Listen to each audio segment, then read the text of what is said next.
Right about now, you're about to be possessed by the sounds.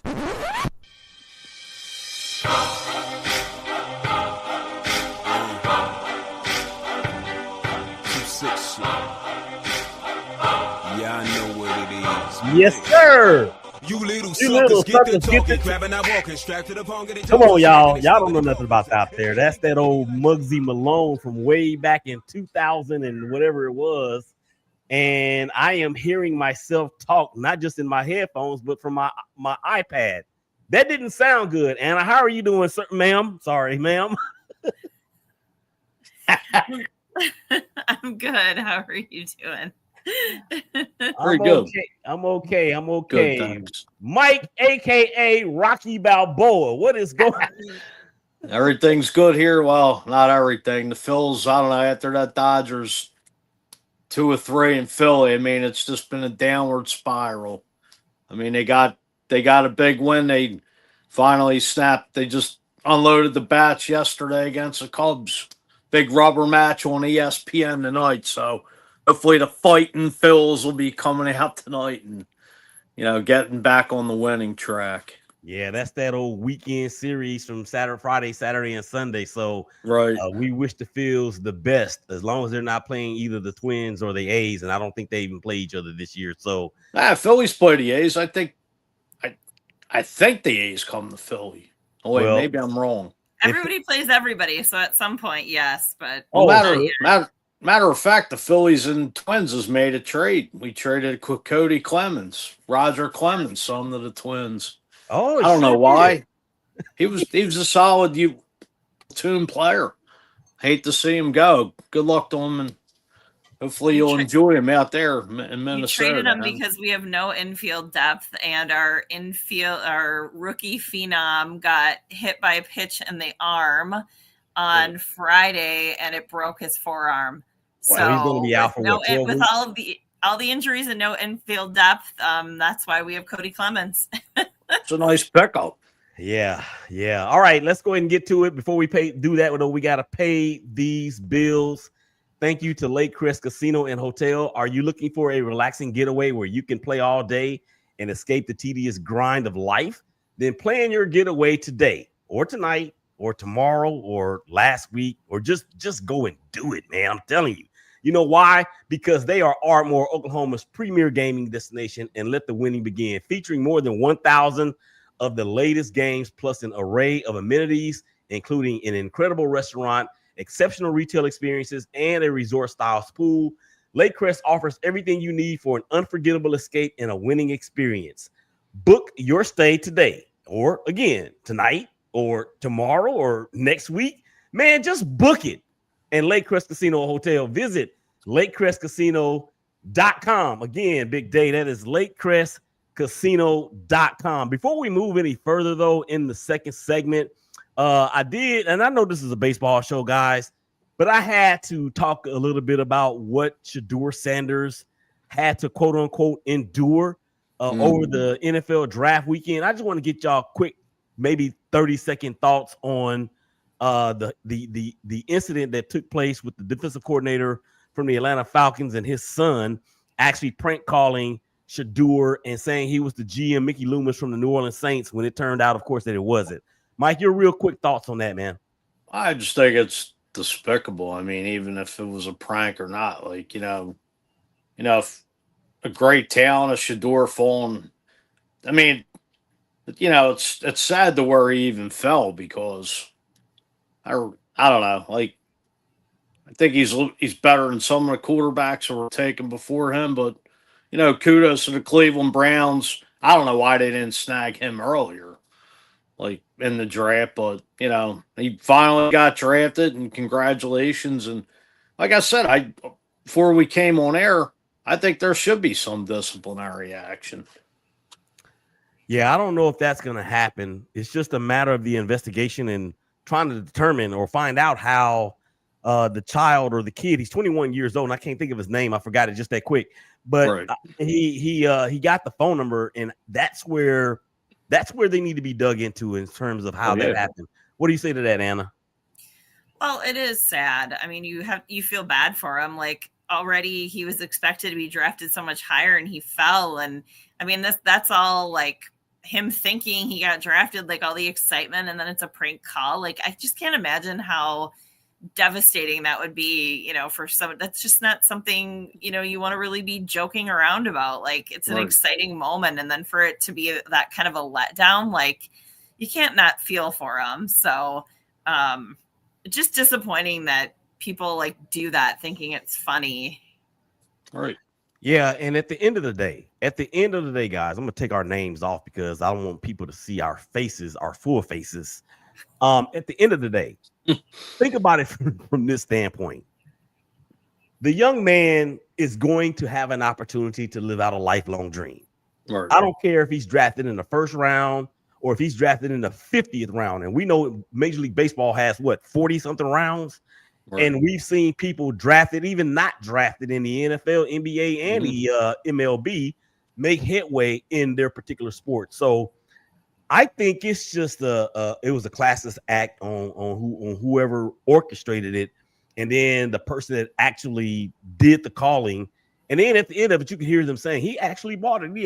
That was completely classless to me. All right. So I did talk about that in the first segment. Also in the first segment, the too bad, the too good, the too ugly. Eugenio Suarez for the Arizona Diamondbacks became only the 19th person in Major League Baseball history to hit 4 home runs in a game. Some people don't even hit 4 home runs in a career. Right. So congratulations to him. All right. Well, do y'all want to do the week that was for your teams, or do you want to do the power rankings first? I'm gonna let Anna decide because she is the brain trust of this operation. I think we should do the week that was first. All right, so we're gonna do the week that was, starting with the Minneapolis St. Paul Twins. Awesome week for the Twins, actually. 5-1 in their 6 games, which 2 series wins in a row now. So before this, there were no series wins. So it was already like exciting, like, yay, we won a series. And then we won a second series. Okay, that's actually not true. We won one prior, but it felt like we hadn't won any yet because we'd been playing so bad. But 1-2 against the White Sox, had pretty good pitching performances. The one game was cut short because of rain in the 7th inning. So you don't know what could have happened because the White Sox have kind of been dropping the ball late. But we did win, 2 out of 3. And then we just swept the Angels, which was a good feeling. A lot of offensive firepower coming out. And, outside of our, rookie who was doing remarkably well. He had stolen 5 bases in his first 5 major league games, which was a big deal. And just was really an offensive spark plug, and he gets his forearm broken. So that's really disappointing. But now, I guess next man up, we're, on our second trade for an infielder because we lack infield depth right now. So Cody Clemens is here. We also got Jonah Bride from the Marlins. I think that was last week. So just give everybody a shot here and see how they do. But the Twins are definitely playing better than they were. So the last time I said that, then we went on to get swept by the Braves. So hopefully we do not. And we continue our winning ways here as we go into this week. Yeah. And the beginning of the week series begins in Cleveland. So we know what a bloodbath that has been and can be moving forward. Yeah. All right, Mike, for the Phillies, the Fighting Phils, the week that was. I don't think your report is going to be as glowing as Anna's, but let's have it. Oh, it's just been despicable, like I said, ever since they lost to they beat the Dodgers 2-3, and I don't know what's going on down there.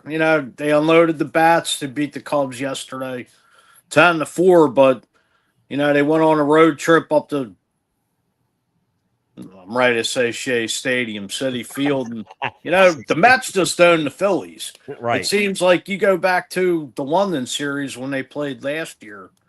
The Mets just have, they own the Phillies the second half of the year. They dominated them in the divisional round last year in the playoffs. And I don't know what it is, but, Jordan Romano was brought here from Toronto for like $8 million.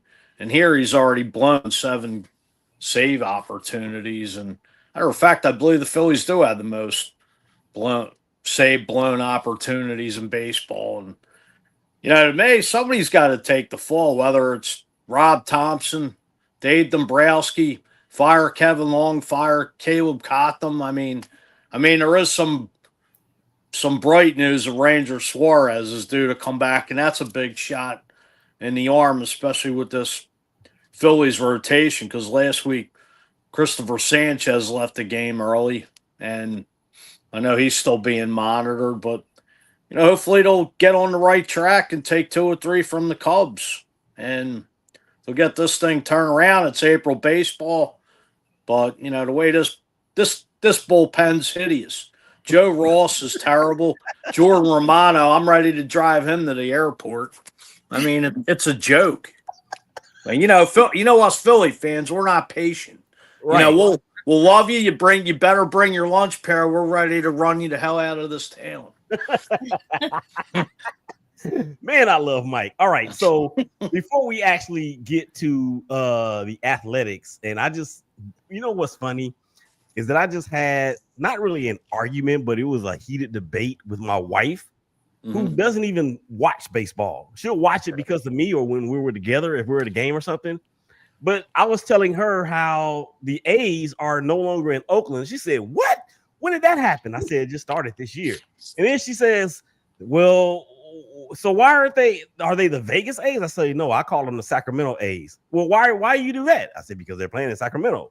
"But they're moving to Vegas." "Yes, I know, but they're playing." So anyway, we are the only team in all of sports that does not have a city and or a state before its logo name or its mantra. So, but with that being said, I'm very proud of my A's this past week.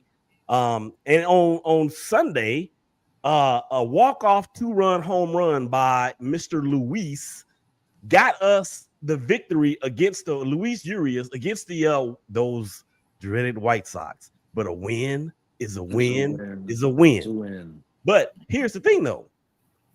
After dropping 2 of 3 to Milwaukee in the opening part of the week, guess what we did? We took 2 out of 3 from the Rangers in a 12,000, or maybe it may have been 9,000 people there. And somebody at my church on Sunday was saying, "Hey, man, y'all got us." And I'm like, "Yeah." He said, he said good series in Sacramento. And my first thought was, the Sacramento Kings aren't even in the playoffs. What are you talking about? I forgot that the A's are in Sacramento. So that was a big series win for us because the Rangers have really dominated the A's over the past, I don't know, seemingly since Marcus Semien landed in Texas. And as of tape time, as of Sunday, the A's are sitting at 14-14. Yeah, I would have never thought that. And the standings for playing 500 ball. Yeah, I mean, as a matter of fact, we're going to get to the power rankings here in just a second. The very first edition of the hashtag Brothers of Baseball power rankings for 2025 is coming up in just a few seconds. But yeah, so I'm very proud of what the A's were able to do this past week. And we've got some boppers, man. We've got some good young talent, along with some wily old vets with Shane Langoliers and Langoliers. He loves play. If that dude could play against the Rangers every game, I promise you he would hit over 140 home runs in one season. Could be. You never know.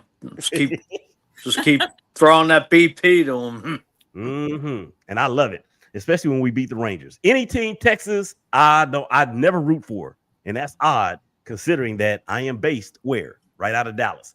All right, before we actually get to the unveiling of the power rankings, and we have, we got 4 minutes left to go in the segment. So, of course, when we don't finish over here, we're going to finish over there. But we got some comments, and somebody has taken a liking to our queen, Mike. International Brown says, "Hey, Anna, my Nubian white princess." Okay. All right. And then he says, "Don't tell Dr. Umar I'm here." Well, I like all that money you have as far as your profile picture. Forget that. You done threw me off with that. And then his dad can't be trusted. He's loose with the playbook. He's talking about the defensive coordinator from the Falcons. He says, I'm the only person here, Willie. No, you're the only person making a comment. That's not the same thing. Right. And he wants us to talk about Shannon Sharp, but we're not going to do that. This is a football or a baseball show. But you can get my thoughts on Shannon Sharp on the ShakeBack Sports Show or the Ballers Report podcast exclusively on the ShakeBack Media Group and the BGC Sports Network. And then Daniel Berry Sports Highlights says, yeah, he's a Laker fan, but the Lakers. Yo. The Lakers. Oh my gosh. How do you go down 3-1 to the Timberwolves? Hey, I'm a Laker fan. I'm sorry, Ann. I'm a Laker fan. So yeah. I used to like the Lakers back when Showtime started. I'm showing my age, but that was that was basketball. That was basketball. Magic Johnson versus Bird. Magic and Bird.